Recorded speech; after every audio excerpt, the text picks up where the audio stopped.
छुअतावे देहिया से पानी लार तुहर टपकता देखी के जवानी बड़ा खखुआइल जनी कर मन मानी ना तो हमरा देहिया के बड़ी परेशानी। देह तोहर गील करम ढोड़िए में बिल करे,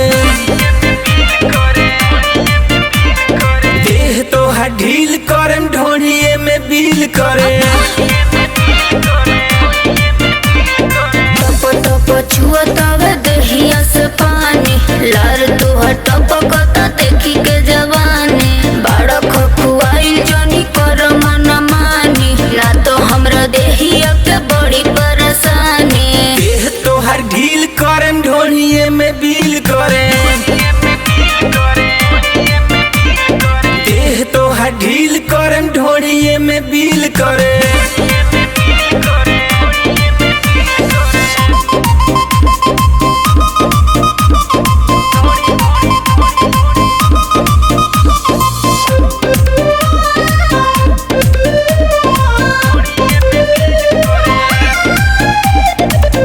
जनी छाव जनी भाव करहो लगे आव गरम हमर ताव करहो। अरे रखो तनी मानवा के बसवा में हो उठता दर्द नस नसवा में हो। देह तोहर गील करम ढोड़िए में बिल करे,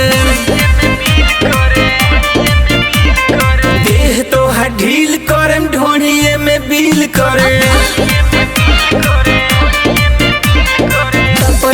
छुअतावे देहिया से पानी लार तुहर टपकता देखी के जवानी बड़ा खखुआइल जनी कर मन मानी ना तो हमरा देहिया के बड़ी परेशानी। देह तोहर ढील करम ढोड़िए में बिल करे,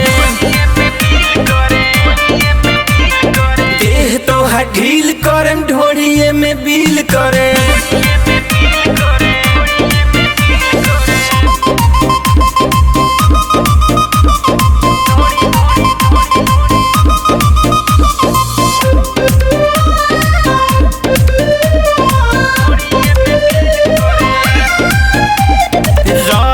और अपना भइले कसाई देहिया से चुए जवन चाटता मलाई। चाटो जनी तू मलाई जाके बाहर सुत तू बिछाई के